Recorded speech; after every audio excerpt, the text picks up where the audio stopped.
Okay, this is a discussion of the paper. So I will do a little bit of presentation first, and then we'll start discussion. So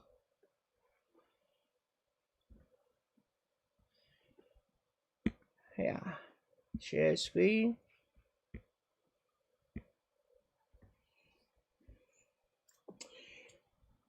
The Chinese government policy on renewable energy.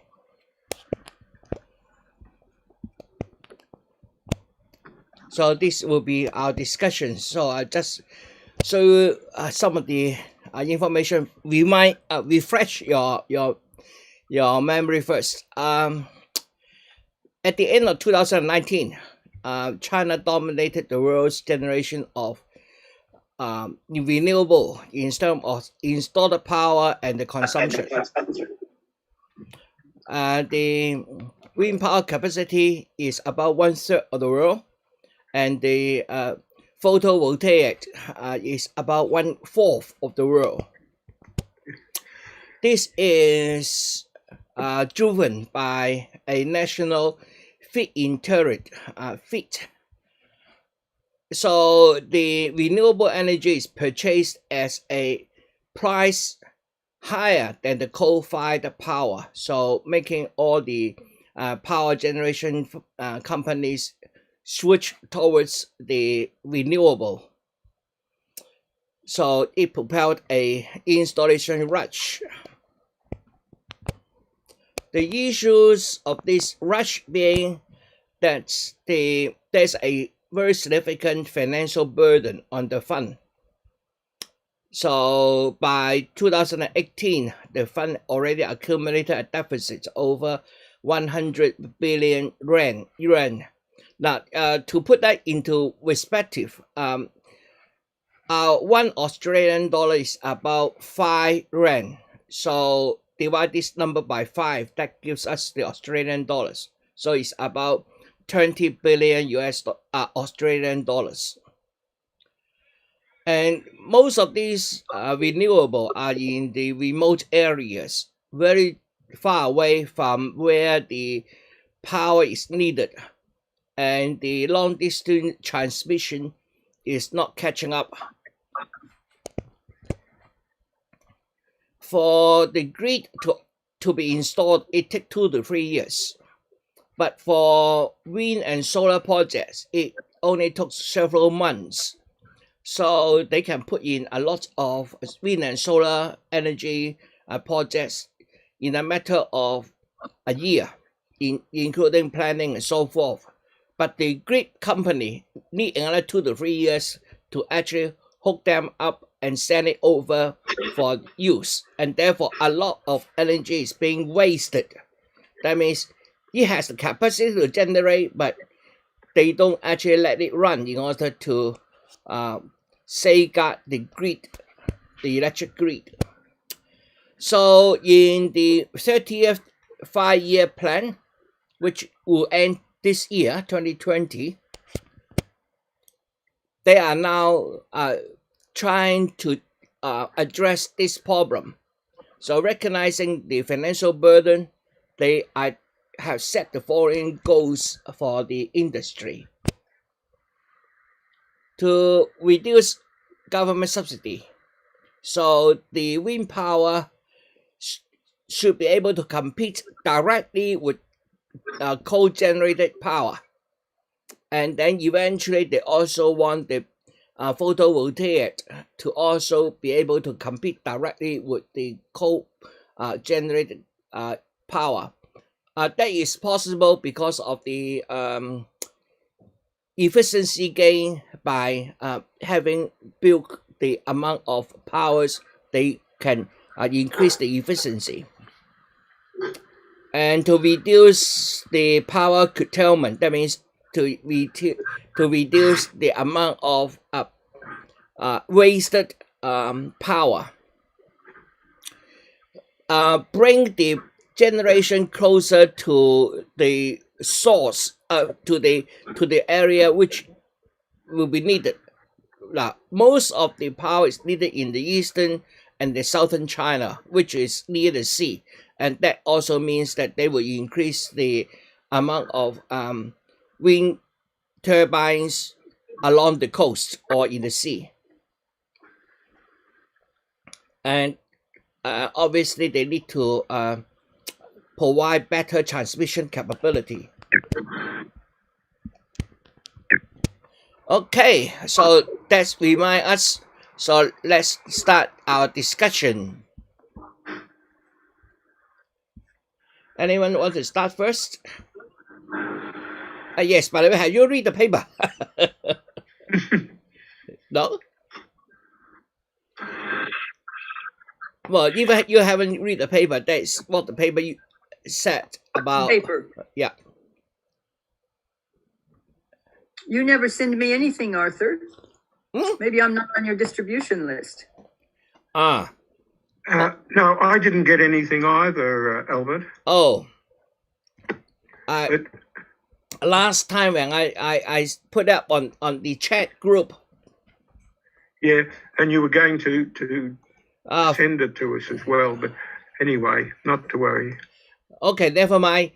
That what I have said is the bulk of the content. So the Chinese government is going to address the issue by using a policy.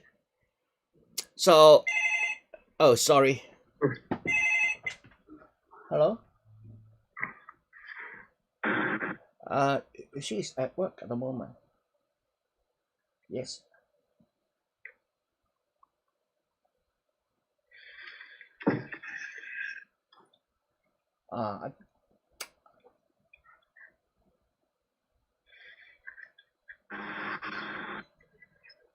Okay, I will let her know. Okay. Okay, I will let her know. Thanks a lot. Sorry, I'm still using wired phone here. The wireless always seems to break down, so I switch back to a old phone. Well, going back, the Chinese government interferes quite a bit into the China's internal developments. Through this example is policies. By using policies, they create markets. One of the market they want to create is actually a green market. So the idea is that, for example, let me take manufacturing of cars. The Japanese and the West has been making cars for the past one or 200 years. So it will be very difficult for Chinese to actually catch up with it, because different car companies have locked in quite a bit of patents. So if they want to produce cars, they have to find a way to navigate around the patents in order to actually develop. Otherwise, you need to buy patents, and some of them is used as a mean of blocking other competitors. So in order to now, China also understand that it needs transportation. They needs to develop car industry. So what they do, if they go on to use the fossil fuel as car engines, then they are being blocked or hindered by all the existing patents. If they want to break through that, what they do, well, start a new energy car, electric car, whereby there's everybody's at the starting block. You are starting with it. You said that the car goes back 100 or 200 years. The inventions that of the car were during the 1890s.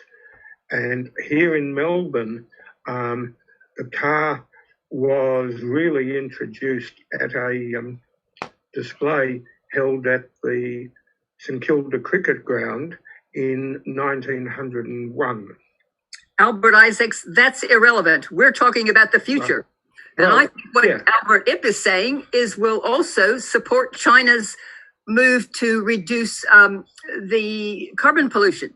Yeah. So if they can get an electric car or a car that runs on hydrogen, not only have they completely shifted the playing field, as you said, Albert Ip, but they will be also contributing to their strategic moves to reduce their carbon pollution.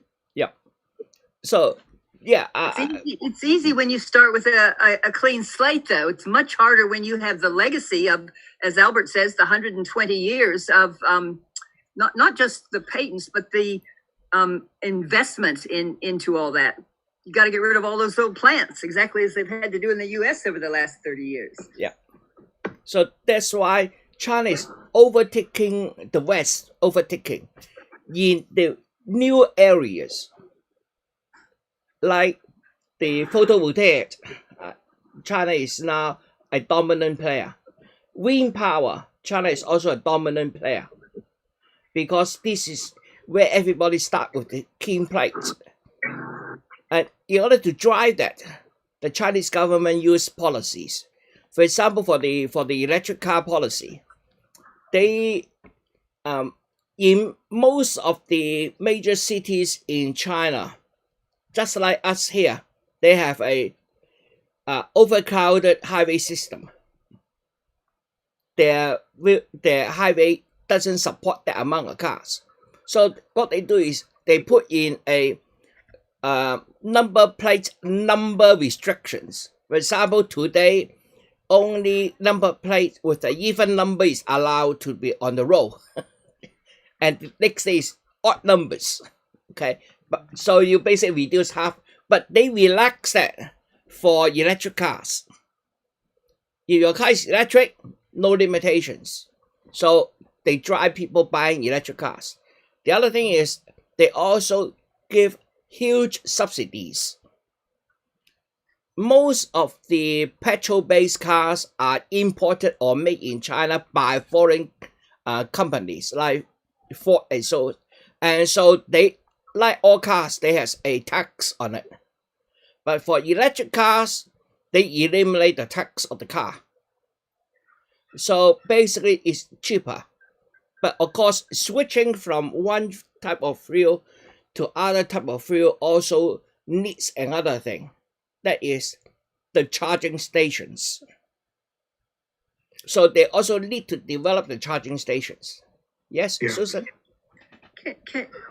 I think you're getting to one of the most interesting philosophical questions, Albert, which is in outlining a strategic path forward, it's much easier to actually move down that path to make things happen when you have a system of government that doesn't have to be, I'm going to put it this way, doesn't have to be responsible to people's choices. In other words, they can dictate the choices. They can use the budget, I'll say weapons. They can use the budget tools is a better word to use. But they don't have to go out to an election and have those people who had investment in legacy operations say, you've destroyed our lives by pushing forward for lower emissions and more efficient means of transportation.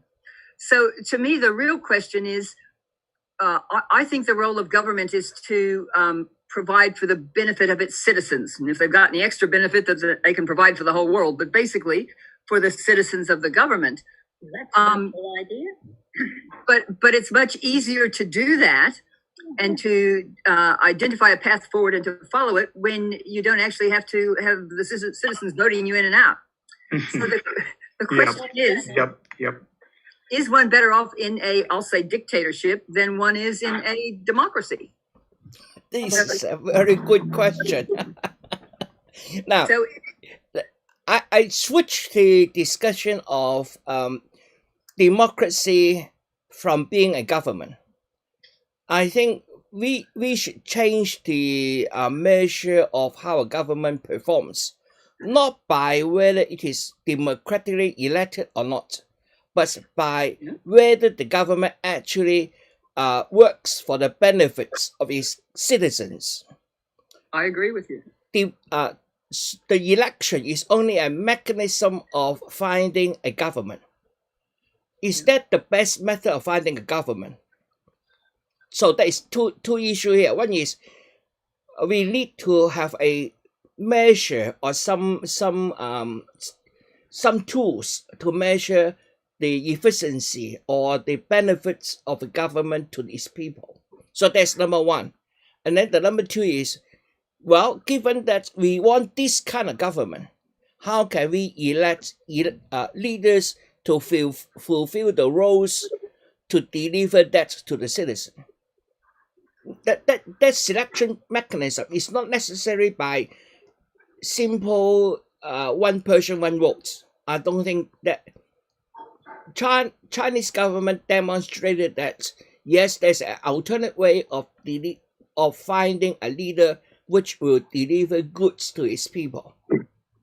The alternate way, well, now, don't get wrong. I think I talk about a democracy factor. People have many different methods of measuring democracy. Okay. Now I'm talking about just democracy, the representation, how many people is represented by one person in the top of the power chain. For example, for us here is our the House and the Senate. Okay, these two. Okay, how many persons are there? So this is always fixed. We know, we can find out. For us, I think it's about 300 something. Is that right? Sounds about right. About 300,000 something. Yeah. 300 something.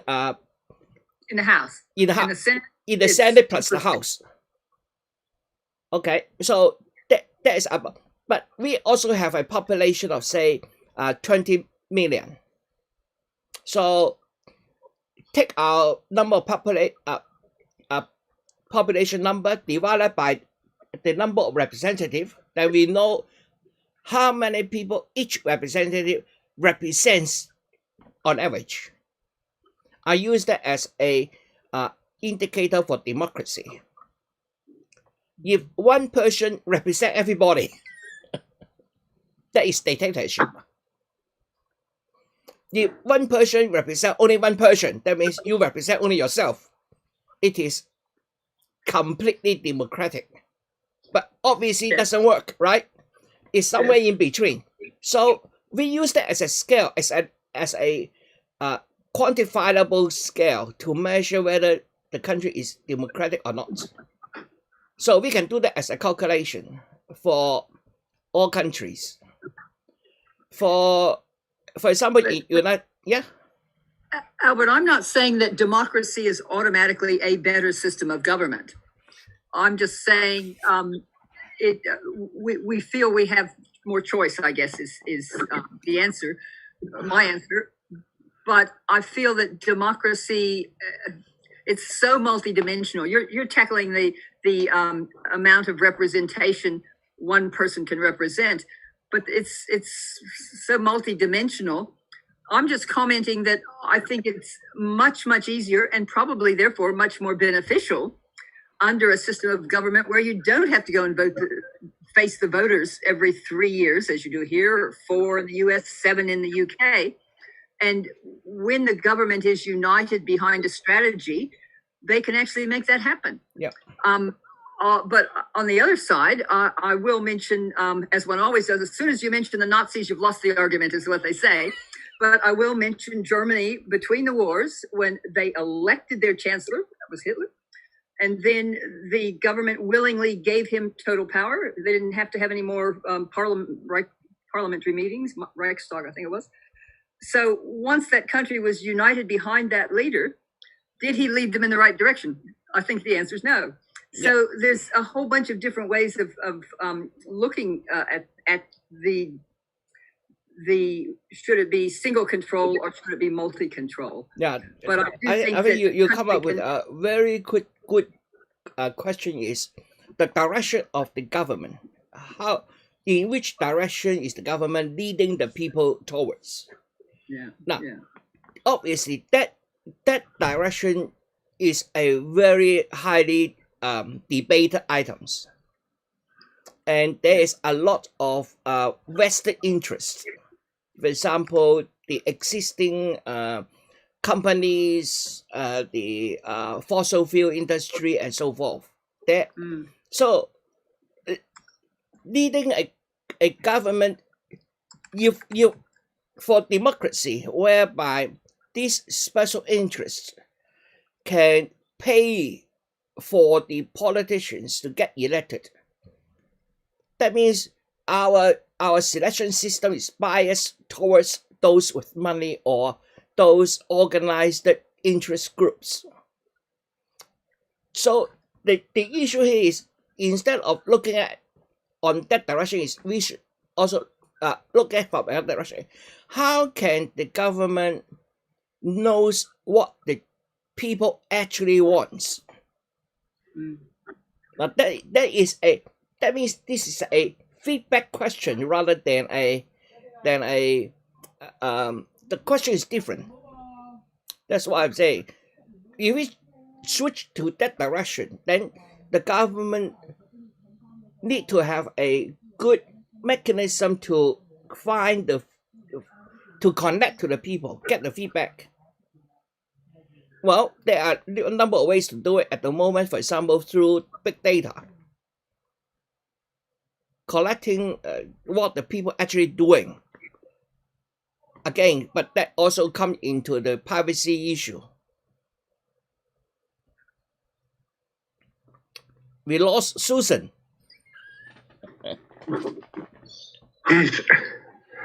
She sent you a message, or sent us all a message saying she had to go. Yeah. Yep, I saw that. Okay. Albert, I think you always have some ideas. Not really. I'll leave that to others. No? Well, no. In that case, let me address the election system in China. I think Sam wants to say something. Yeah.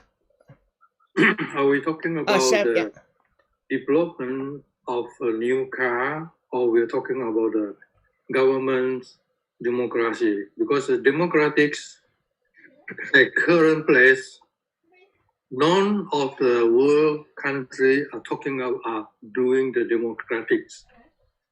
Everyone is very selfish on his own power. But so I don't want to discuss on that one. None of them, even the republic, even the Western country, talking about the democratic, they are not democratic. Their own interest of democratic. It's not only for the human or for their own country people. And talking about the government, I should say, it doesn't matter where it's at. Most of the Asian or even the Europe or the whole entire world, it's only the 3 years or 5 years election. And their interest is only within that 5 years. Afterwards, new government, new policy. It's everywhere. And the only one is the one which we are talking about. People keep on pointing it as a communist country, but that is the communist country, but that is the country who has a fire plan for totally 13 times already. And that is the time which is continue using it. It doesn't matter who you are, it's the head. The plan still have to follow. And so that's why they are coming up to here. I think our Western world can also do something along that line as well. Okay. Yeah, that's why the government have talking about, because initially people have talking about the pollution in China. So the China have gradually reduced the coal, reduce the iron, and then open up for the hydro. And then they have recently, and you have been saying that about the automobile, because the automobile you cannot create. You want to make the car, but you cannot. You have to pay the patents. So now they have giving the very good suggestion. By 2025, none of automobiles should use a fossil oil. fuel. Yeah. So the Mercedes, BMW, Volkswagen, Toyota, they already start to think of how to get rid of this one by that 2025. Can I go back to? Sorry, I thought you finished. No, there's another one which, while talking about all these virtues, now we are talking about the transportation. Yeah. Initially, the China has to be, because the China has no railway. They have to get the license from the German. And when they get a license of German, they have two agreements. One agreement, the Asians marketing is within the China. The European country is belong to them. So they get all the license and know-how, pay all the know-how. It's the only one which the know-how, China pay for the know-how and get the really cooperation working. So when that one's done, then the Chinese starts invest the system from the normal two railway. Now it's going to be the magnetic railway system, and that magnetic system is only owned by the China patents. Can I go back to something you said at the beginning there, Sam, when you were talking about democracy? And one of the things that always frustrates me, we talk about the Greeks as having invented democracy.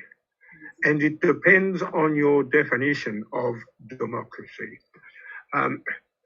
The Greeks said that every citizen had a right to vote. But what we forget is that less than half of the people were defined as citizens.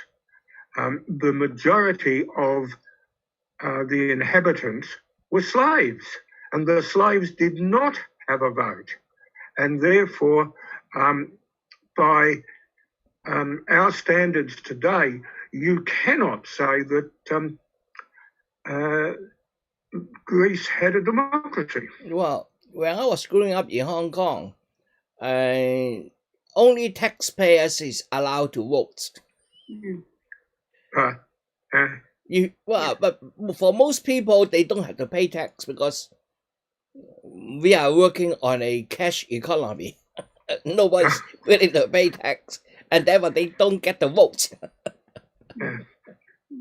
But of course, that changed. Well, until a couple of hundred years ago in England, the only people who had the vote were landholders. The lords. And therefore they have upper house. Sorry? Men always forget that half the population is women, and whether they were landholders or not, they didn't have the vote. Oh, that absolutely. Well, that's just a little thing we'll brush over. That's much more important than any of the other things you've said. But anyway, I was going to say with electric cars, if I can take you back, Albert, I'm waiting to get a new car, and I have a little smart car, which you see sometimes. I cannot get one of those anymore in this country because they only make electric ones, and because not enough Australians, had Labor got in it, it'd be different, are buying electric cars, so they won't ship electric cars out, with the steering wheel on that side that I require. So I just hold on to my old car, but I really would like to replace it with the new electric model. But everywhere in Europe, in the 3 days I was there in March before I was shipped home, everywhere were these little electric cars. You would have a choice of out of 15 different sorts. Here I can't. I can't get one small electric car. All I can get is the Nissan, not the Prius, that's a stupid thing. The Nissan Leaf, which is too big for me, for my garage. So I'm still driving my little tiny car, which I do only have to take near a garage, and it sniffs the air, and that is enough fuel for it for another month. But, you know, I would love to buy, and there's lots of people who would love to buy a small electric car, but we don't have that option here. We were robbed of that option. And remember, they've got to put the steering wheel on the other side for us.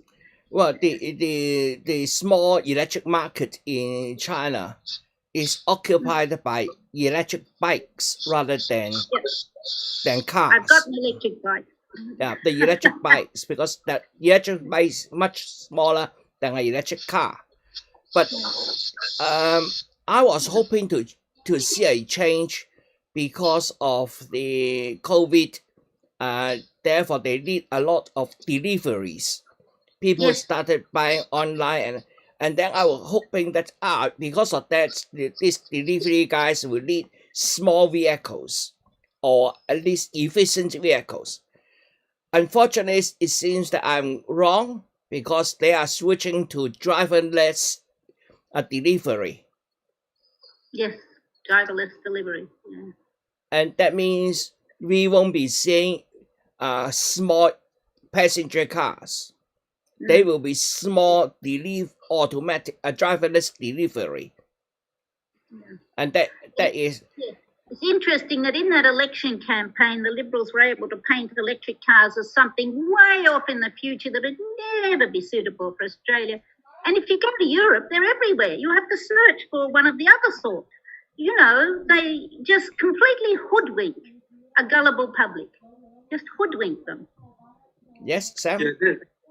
That's why government doesn't want to let Ford's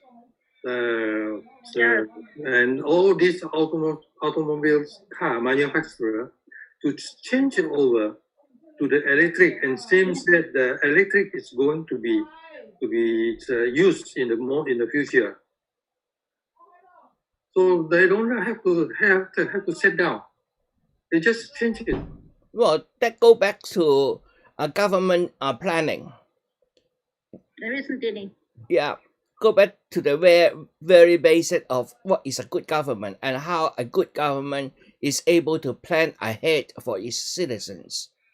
And that's why the 5-year plan continuously was better rather than every election change the new government every election and so on. Well, I think even us in a democracy, we can adopt a system whereby we have a so-called, for example, a royal commission for planning, something like that, tasked to set national goals. And then once the national goals are established, the government is obliged to deliver, just like what the Chinese government is doing. Every government in China, they are in two parts. In one part is they are executing the 5-year plans, which is being laid out, and then the other part is developing the next 5-year plans. So every government, they are concurring doing two things. On one hand, they are obliged to deliver a plan which has been written 5 years ago. At the same time, they are developing another plan for the next 5 years. Of course, plans do change, but you need to be have a general direction, and the direction is set by, for example, for us, we can have a royal commission or something to set a national goal. And this commission must be isolated or insulated from interest groups. But how to do that, I don't know. But we better be able, if we are going to compete in in the near future, given China is adopting this method and is advancing so fast. The rest of the country, the rest of the world needs to keep up and therefore adapt some similar mechanism to keep us competitive. We are just not competitive enough in the current environment. Yes, Sam? There is another new energy coming out now. It's a quantum energy for everything. Quantum computing. Yeah, computer and for the energy and communication.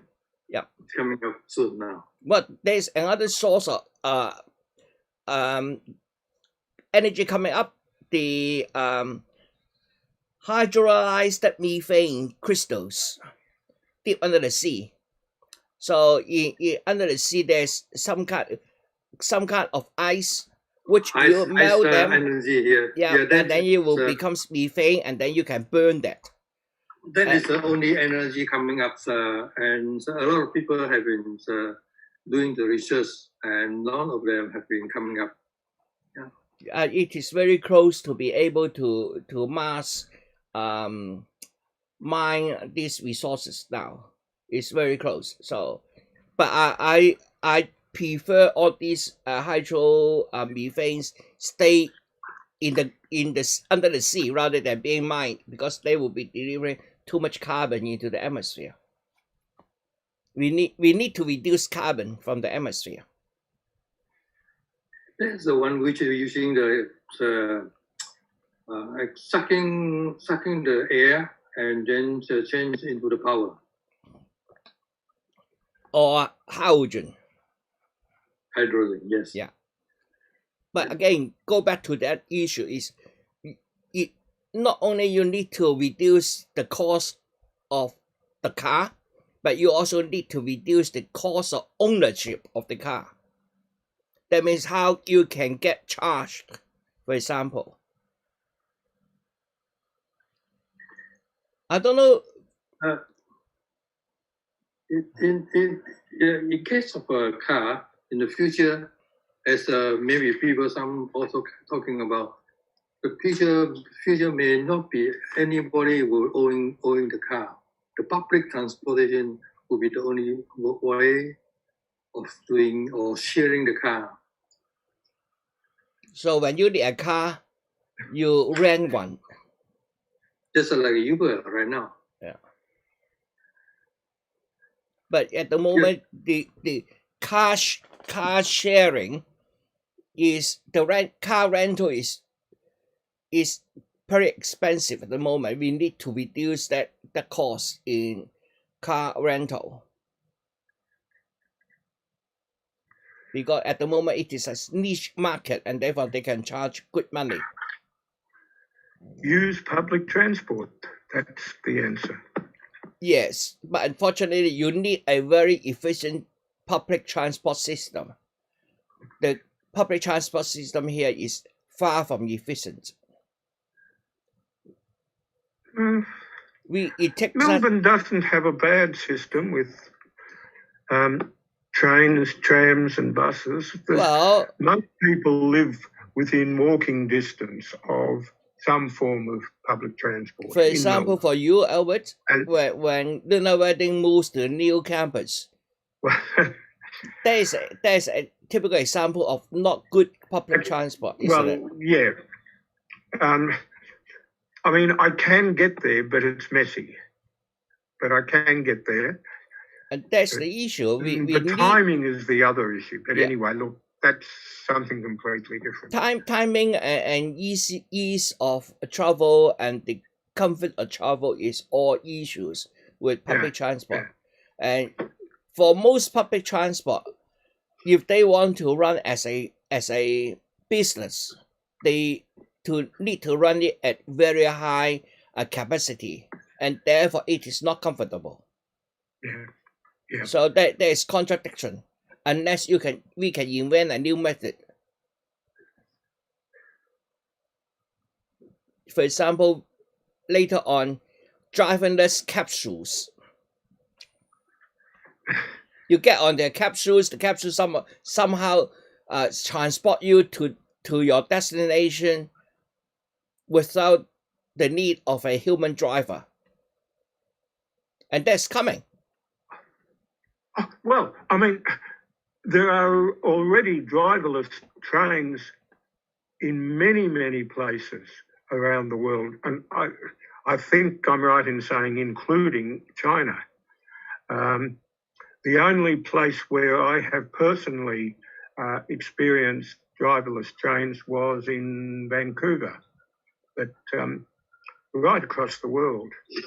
And Well, Australia is well behind when it comes to driverless Loa, trains.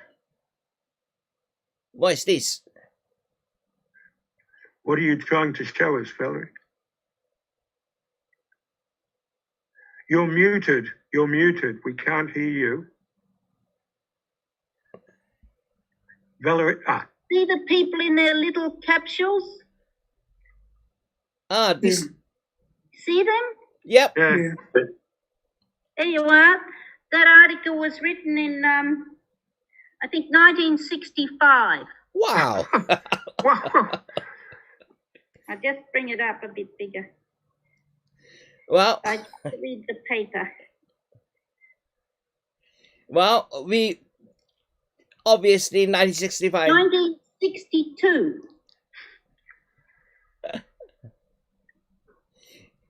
1962. They are too much 1962. too early. At that time, it was too early. But now it's almost ready. Now I think there's one issue. There's one issue. I think I have been quite inventive myself, but unfortunately, most of my invention is too advanced for that time. That's right. Too advanced for our time. Yeah. They're not driverless, but they might be driverless.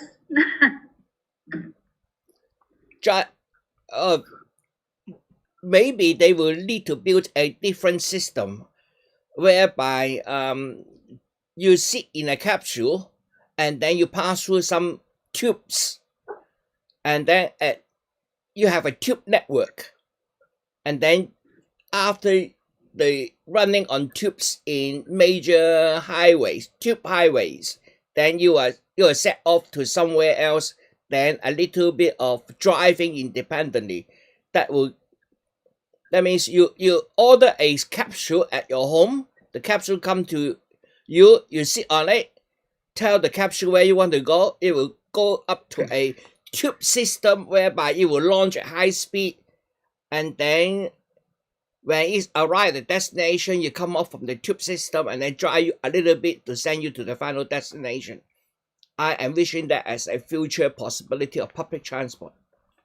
Much more comfortable, efficient, and we don't need to own a car.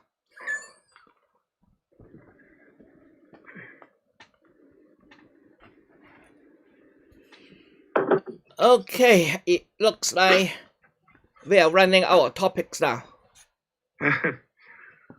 In that case, shall we call it an early finish? Yep. Thank you, Albert. We really have something to show us. I sent that to you, Albert. Thank you. I sent the picture in the email. Thank you very much. Okay. I don't know what we are talking about next time. But in the is that fourth term coming? There's one more week. Yeah, and then next week is fourth term. After next week we start fourth term, is right. I would like we have the holidays for 2 weeks. Albert. Okay, and then I would like to invite a law professor to come in to talk to us about the South China Sea. Right. So I will try to get him on. And you're also going to get somebody to talk about the Falun Gong. Yes. Yeah. And the Uyghurs, I want. The Uyghurs, I'm still looking. I don't know whether I can find a appropriate speakers, but for South China Sea and the Falun Gong, I think I can. Look, possibility. Stephen, I don't know his second name, but Stephen, who is the manager of the Donlan, which is the Uyghur restaurant in Box Hill, I've had discussions with him, and he knows what he's talking about. It might be worth you can make a connections and then I'm not. So yeah, you could go to their website and we'll try to find out. Anyway, is his name. Bye for now. Bye then. Okay, thank you, Albert. Bye-bye. Bye. Bye, Albert. Bye. Thanks, Albert. Stay well. You too.